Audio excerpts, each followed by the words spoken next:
haczyk zwany pandemia, albo haczyk zwany bieda, albo bogactwo. Bo złość jest tylko brakiem energii w ciele. Rozumiesz, że jak ktoś chce żyć nieszczęśliwie, to trzeba mu na to pozwolić. Poniżej 200 to jest za mało, żeby przeżyć. Jak ja grałem w gry, to jeszcze nikt nie grał, teraz wszyscy grają. To zawsze, ale zawsze trafiłam na taką przepowiednię, że w Polsce to będzie idealnie. Jak ktoś mówi, że jest tak, to wiecie, że na pewno tak nie jest i zawracajcie z tej drogi. Twoja energia spada, twoja energia jest przekierunkowana, bo ty nie masz nad tym kontroli jeszcze, jeżeli oglądasz telewizję. Wam się wydaje też pewnie, że wszyscy wasi znajomi to się rozwijają duchowo i wszystko wiedzą. Nie, tak działają algorytmy Facebooka.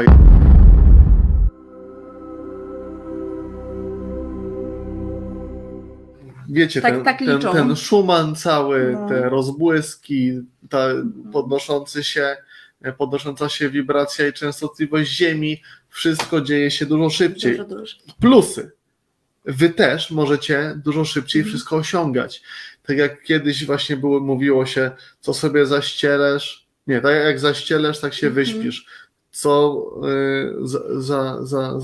posiejesz, To Boże, zbierzesz. co posiejesz, to zbierzesz. To teraz jest tak. Kiedyś potrzeba było na to czasu, lat i tak dalej. Tak, dzisiaj można manifestować. Dzisiaj bardzo manifestacje szybko. dzieją się bardzo szybko, dlatego warto iść tym nurtem, bo to jest trochę tak, jakbyśmy mieli, teraz ja pamiętam jeszcze kto pamięta modem?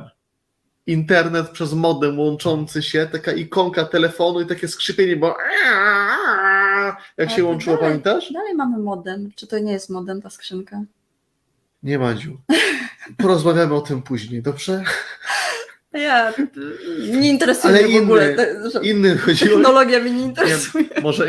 Może inaczej, bo przez telefon. To było połączenie przez gniazdko telefoniczne. Ja pamiętam, ja jeszcze miałem w domu taki, wiecie, z tą tarczą. O Jezus, jaka to była w ogóle męka z tym telefonem. Kojarzycie? Z obrotową tarczą i wybierałeś numer Uwielbiałam to. 6-cyfrowy i w 5 nie dociągnąłeś i od nowa. A ja uwielbiałam to robić. Napiszcie jeżeli kiedyś zdarzyło wam się nie dociągnąć numeru i trzeba było jeszcze Za raz. każdym razem chyba. Odciski na palcach już wychodziły. Nie, a ja bardzo lubiłam to. To była taka moja medytacja po prostu. Byłam taka skupiona. Fajnie tak było. I się czekało, wracało i cyk, i cyk. No i słuchajcie, i się podłączało ten kabel od internetu do tego gniazdka telefonicznego. Wtedy nikt się do domu nie mógł dodzwonić i było zajęte. Mama się darła, bo to była zajęta linia. A to ty wcześniej miałeś ten internet chyba, u mnie w domu tak nie było. Bo ja w mieście mieszkałem.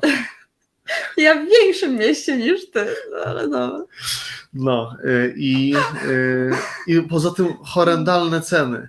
Ja już wtedy miałem zadatki takie, bo ja dużo grałem w gry komputerowe. Byłem prekursorem.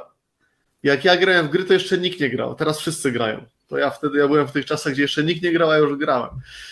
I ceny horrendalne, bo tam było, nie wiem, 3 zł, 7 zł za minutę. Jak rachunki przychodziły, to szybko się skończyło. No, ale wracając. Co ja w ogóle chciałem powiedzieć? Chciałem powiedzieć to, że teraz mamy internet, światłowód.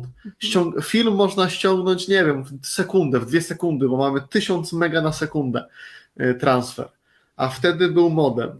I jak dla mnie to korzystanie z tych starych metod wszystkich, z typu właśnie z ustawień, z książek chociażby, z jakichś innych wszystkich rzeczy, to działa fajnie, ale to jest może już nie modem, ale Neostrada, 256 kB na sekundę, potem była Neostrada 500, a na końcu była Neostrada 1 mega, to ja pamiętam, jak w Kielcach jeszcze nie było w ogóle Neostrady, a koledzy w Warszawie mieli Neostradę 1 mega, to ja się za głowę opowiem, mówię, matko boska, jaki to jest szybki internet, a teraz mamy 1000 mega.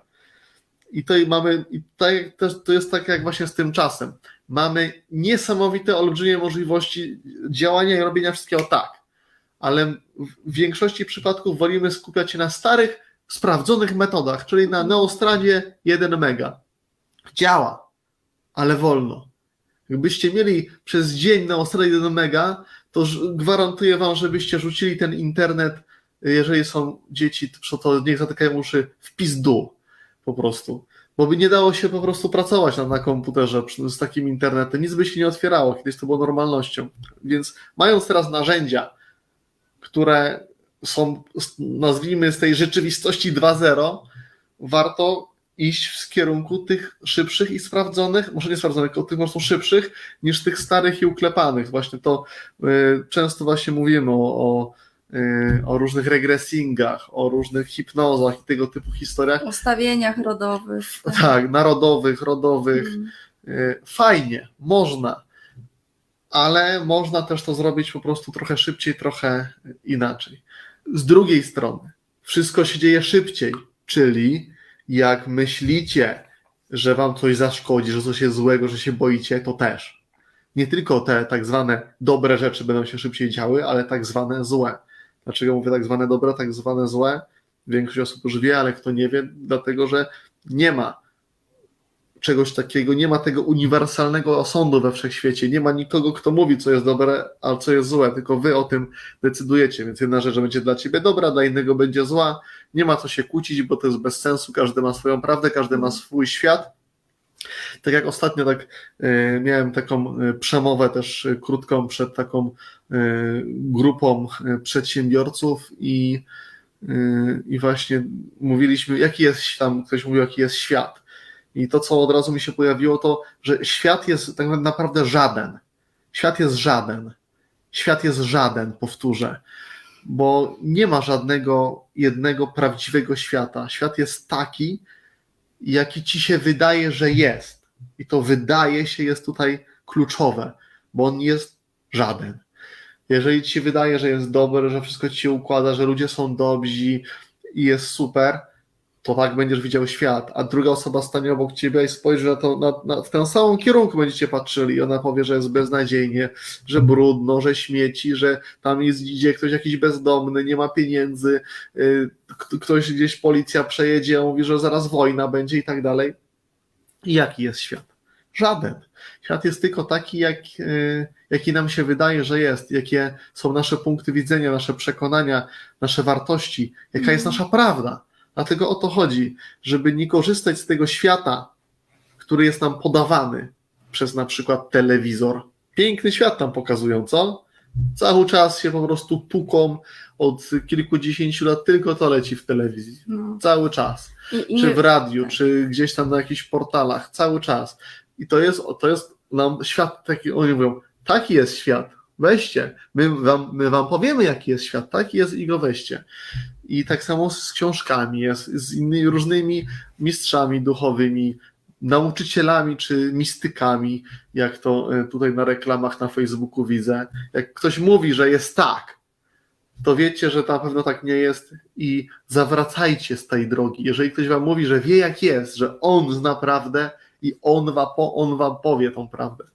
Jasne, no czasami usłyszycie, tak, jak ktoś opowiada, my sami zresztą też tak mówimy, że rzeczywiście w tych czasach jest trudno i tak dalej, ale chodzi o to, jakie emocje czujecie, tak, żeby tutaj wam pomóc gdzieś tam znaleźć światło w tunelu i pójść w stronę, która wam najlepiej posłuży, więc o to chodzi, ale są już mądrzy ludzie, którzy w ten sposób mówią do innych.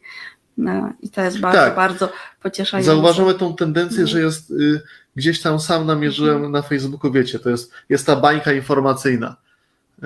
Wam się wydaje też pewnie, że wszyscy wasi znajomi to się rozwijają duchowo i wszystko wiedzą. Nie, tak działają algorytmy Facebooka. Jest film na Netflixie, nazywa się Social Dilemma, bodajże to on chyba o tym mówi. Mówi, że jesteśmy zamknięci w bańce informacyjnej. Facebook będzie wam podawał takie informacje, które was tylko interesują. Czyli zgodne z waszymi przekonaniami. Zgodne z wami. To jest właśnie Facebook działa tak jak ta rzeczywistość. To też nie jest przypadek. To jest program w programie.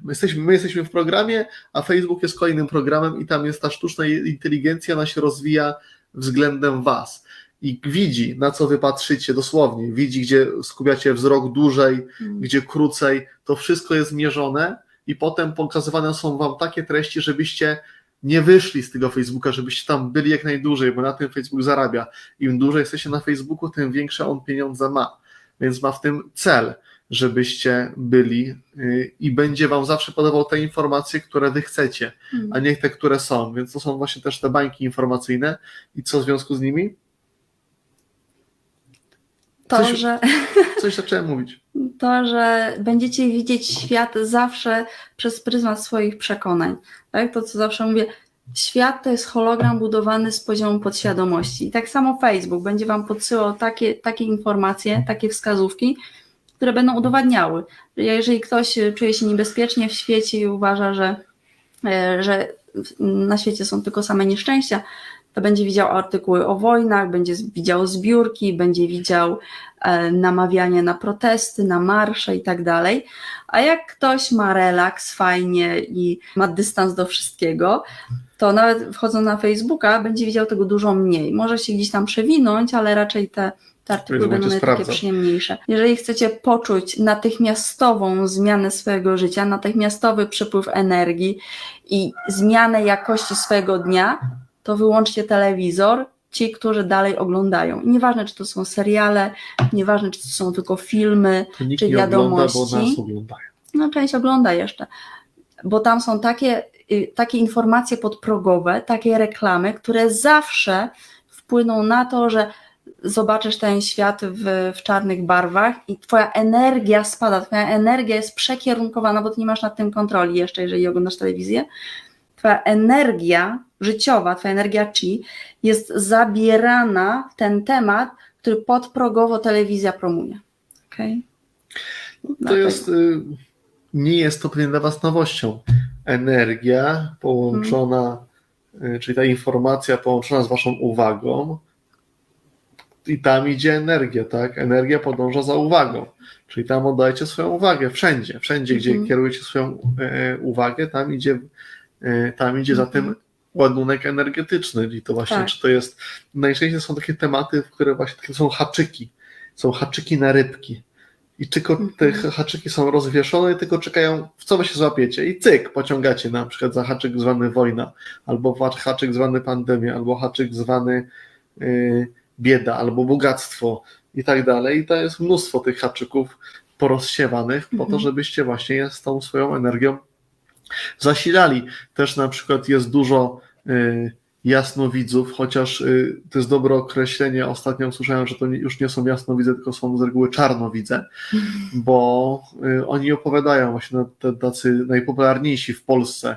Jest takich dwóch chyba najpopularniejszych w Polsce jasnowidzów, ale oni mają te wizje przyszłości, no bardzo takie w ciemnych barwach, w czarnych barwach. A musicie wiedzieć, że taki jasnowic, on widzi, jasnowic widzi, ale on widzi tylko jedną z możliwych linii życia, jedną z możliwych wersji wydarzeń, albo strzępy różnych. Nie widzi tysięcy innych możliwości, które są. A to jest ciekawe, bo jak gdzieś tam kiedyś jeszcze się fascynowałam różnymi przepowiedniami, to ale zawsze trafiałam na taką przepowiednię, że w Polsce to będzie idealnie. Zawsze, odkąd pamiętam. No widzisz? No, ale jest. Chyba właśnie z poziomu przekonań się dostaje takie informacje. I się spełniła przepowiednia. Tak, no bo w sumie ja nie oglądam takich rzeczy, tylko słuchałem kogoś, kto mówił, no bo nie wiem, nie mam po co mi takie rzeczy słuchać, w ogóle szkoda czasu, nie moje klimaty, ale tak właśnie jest, że potem ogląda taką osobę, na przykład 20 000 osób i oni są już w strachu. I oni zasilają ten egregor strachu i ich poziom energii spada, tak? Tam idzie ich uwaga i żyją w lęku potem, są tacy, nie wiedzą co robić, bo z jednej strony niby jest dobrze, ale z drugiej strony tak mówią takie rzeczy, że takie się wydarzą, to nie wiem, po benzynę lecieć, czy do warzywniaka, po ziemniaki. No, czasami wam się wpadnie w jakiś taki pęd owczy gdzieś tam, no nie szkodzi, nie? No, zrobić swoje, wracać do siebie, już nie chodzić więcej. Ale jeszcze chciałam powiedzieć o tej energii trochę, bo my często mówimy właśnie poziom świadomości, tak? Świadomość poniżej 200, świadomość powyżej 200, ale patrzcie na to zawsze jak na poziom energii w sobie. Poniżej 200 mamy za mało energii, powyżej 200 mamy odpowiednio coraz lepiej, tak? 200 to jeszcze nie jest tak, żeby to życie było całkowicie nie? Takie wystrzelone w kosmos, ale już jest coraz lepiej. Poniżej 200 to jest za mało, żeby przeżyć godnie, szczęśliwie. I czym się objawia? Za mało energii w ciele i to jest potężna wskazówka dla was. tak? No tym, że chorujemy, że jeszcze coś nas denerwuje, że mamy problemy finansowe, albo mamy problemy w relacjach, albo coś nie chce się dla nas rozwiązać, z czymś się zmagamy, wpadamy w jakieś nieprzyjemne emocje, w gniew, złość i tak dalej. To znaczy, że masz za mało energii w ciele. Tylko tyle, masz za mało energii w ciele. I to się zmieni, kiedy będzie tej energii więcej. Akurat samochodzenie na siłowni jakby nie rozwiązuje sprawy, bo jest mnóstwo takich osób, które trenują różne sporty walki, siłownia dalej, albo jogę ćwiczą, a dalej mają naprawdę narozwalane w życiu. Trzeba tutaj popracować z kilku kierunków nad tym poziomem energii, ale chodzi tylko i wyłącznie o energię. Ile masz jej w ciele? Tak, i im jesteśmy wyżej, mamy więcej energii, im jesteśmy, te nasze wibracje, już tak, że tak nazywamy, są wyższe i w nas jest więcej radości, więcej jest w nas lekkości, no to zaczynamy tak też rezonować. Powiedzmy, to jest ten film Social Dilemma z tym Facebookiem, warto zobaczyć, ale warto zobaczyć, oglądając go pod kątem tego, jak funkcjonuje nasza rzeczywistość. I to jest tak, jak my oglądamy na Facebooku, na przykład skupiamy się na rzeczach związanych, no załóżmy, już nie mówimy o wojnie, mówmy z rozwojem duchowym, to będą nam tylko takie materiały podsyłane. I tak samo w naszym tym prawdziwym życiu, które jest tak samo prawdziwe jak wszystko inne, czyli nie jest, tak samo my, jak będziemy naokoło patrzyli na różnego typu rzeczy z określonym rodzajem emocji i właśnie na przykład jeżeli to będą emocje typu właśnie radość, typu zadowolenie, typu wdzięczność za siebie tak naprawdę, bo tylko za to możemy być wdzięczni, to więcej takich rzeczy będzie nam pokazywane. Ta rzeczywistość działa tak jak te algorytmy Facebooka. Będzie nam prezentowała to, z czym my rezonujemy, co mamy w środku w sobie. Można powiedzieć, że działa to 1:1. Swoją drogą ciekawe, czyżby to było sugerowało, że też jesteśmy w jakimś programie komputerowym? Czemu nie? O. Wiktoria jeszcze dopisała, że nieraz potrzeba kopa. Potrzeba Każdy potrzebuje. takiego zebrania się w kupę po prostu. Poskładania się i ruszenia z nowym zestawem po prostu narzędzi, które są dostępne w całkiem przystępnej cenie, myślę, mi się wydaje, że Natalia mówi, że gdyby nie pragnienia, to by nas tutaj nie było. Dokładnie tak. Dokładnie. Z pragnieniami jest jak z emocjami. No nie ma co się od nich odcinać, nie ma co się od nich uciekać. Trzeba je uwalniamy. Emocje uwalniamy poprzez przepuszczenie ich przez siebie, tak? Jeżeli czujemy jakąś emocję, że mamy złość w sobie, w nas się wzbiera się we mnie złość, albo coś się dzieje takiego, gdzie jeszcze reagujemy czasami z automatu, nie pomyślimy, to zamiast się odcinać od tego, że nie, ja już teraz nie mogę tak przecież myśleć, ja się rozwijam duchowo, jestem na warsztatach, to ja nie mogę teraz mówić, myśleć o nikim źle, ani się tutaj denerwować, krzyczeć, to zamiast ucinać, to po prostu przepuszczać, to pozwolić, żeby te emocje przepłynęły i odpłynęły jak chmurki na niebie. No nie walczymy z chmurkami, że nam się nie podobają, czekamy aż sobie swobodnie przelecą, aczkolwiek można. Spróbujcie, tak jak kiedyś jeszcze nie próbowaliście, tak jak będzie pochmurny dzień, spróbujcie waszą intencją rozproszyć chmury. A jeżeli jest was kilka osób, to spróbujcie to zrobić w kilka osób. Zobaczycie, działa dosyć szybko, to już parę minut i... Ale nie chęcią, tylko intencją. Chmur nie będzie, no. Nieraz próbowałem, zawsze działa. Tak, a jeżeli ktoś będzie chciał, ktoś postawi sobie za cel pozbyć się swoich pragnień, albo pozbyć się swoich myśli, albo walczyć z tym wszystkim, co się w nim dzieje, to będzie miał bardzo długie i bardzo nieszczęśliwe życie. A myślę, że my chcemy mieć długie, ale szczęśliwe, nie? Długo i szczęśliwie, tak jak w tych bajkach wszystkich. Jeżeli długo i szczęśliwie, po to tu jesteśmy. No by było fajnie po prostu. No, jak są na to sposoby, to trzeba z nich po prostu korzystać. Znaczy nie, no czasami jesteśmy po to, żeby żyć długo albo krótko i nieszczęśliwie, tak? Ale jeżeli wy tu jesteście, to znaczy, że już nie chcecie nieszczęśliwych, tylko chcecie szczęśliwych kierunków. No też trzeba zrozumieć, że jak ktoś chce żyć nieszczęśliwie, to co zawsze powtarzamy, trzeba mu na to pozwolić. Pokazać mu, że można inaczej, ale jak on on powie, że tak nie można, że tak się nie da, no to nie da się, trzeba poczekać, aż będzie gotowy na to, a nie na siłę go za uszy wyciągać, bo niektórzy, to jest ich droga po prostu, to jest ich droga, to jest ich doświadczenie, które należy uszanować, bo każdy tutaj jest w tym swoim doświadczeniu, ma wolność i pełną dowolność doświadczenia na swój sposób. Więc jeżeli wy tu jesteście, to wasza perspektywa jest całkiem inna od większości osób i fajnie, w ogóle super, że tu jesteście. Jesteście super ludźmi, Tak. albo super istotami, skoro tu się znaleźliście i fajnie, bo na pewno wasze życia wyglądają coraz lepiej, mimo że jeszcze gdzieś są pewne obszary w waszych życiach, które wymagają, którą wam się wydaje, że które trzeba poprawić, naprawić, polepszyć może niż naprawić, tak upgrade'ować. Czyli mamy fajny samochód, ale go chcemy tuningować i my tak nasze życia chcemy tuningować, Pimp żeby... my ride. Tak, Pimp My Life. Kurde, to dobry nazwa na warsztaty. Pimp My Life. Takie gangsterskie trochę, nie? Tak, wiecie, trochę Pimp złota dodać, trochę no właśnie, opalenizny, odpicować. palemkę z tyłu, w tyle piękny kolor morza i od razu jest fajnie, od razu jest weselej.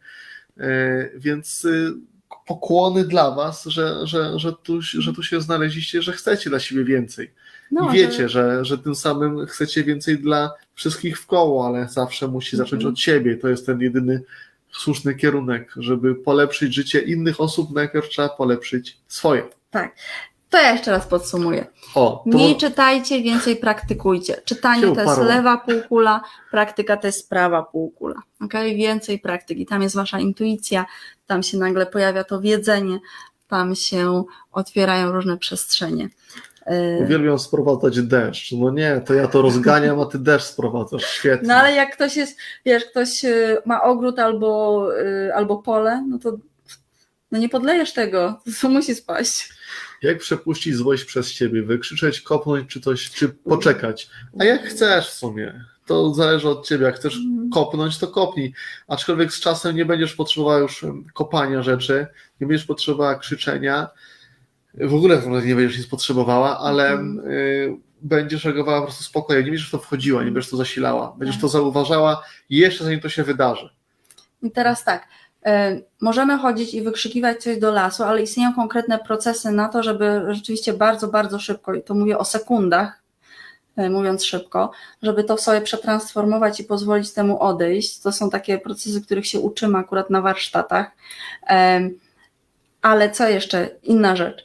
Im większa twoja świadomość, im więcej w tobie energii, bo złość jest tylko brakiem energii w ciele, więc im wyższa twoja świadomość, czyli więcej w tobie energii, to takie emocje nie przychodzą, albo jeżeli przyjdą, bo się gdzieś tam zaplączą i na przykład nie są twoje, tylko gdzieś tam dostałaś rykoszetem, to odchodzą bardzo szybko, więc im wyższa twoja świadomość, tym mniej takich emocji i o to chodzi, bo to nie jest tak, że dostaniesz teraz narzędzie i to ja będę przepuszczać, czyli krzyczeć.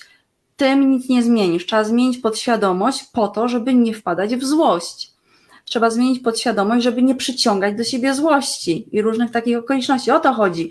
Bo my możemy mówić krzycz, ale to będzie jak tabletka na ból głowy. Ona nie rozwiązuje problemu. Ona tylko przytłumia, tłumi ból. A problem, który powoduje ból, dalej zostaje. Więc nie chcemy tabletek. Chcemy, żebyś podniosła swoją świadomość przez zrozumienie tego, kim jesteś, czym jest rzeczywistość, jakie są zasady gry w tym wszechświecie. I jak będziesz miała taką świadomość, to ta złość nie będzie przychodzić, albo będzie przychodzić albo bardzo, bardzo na krótko.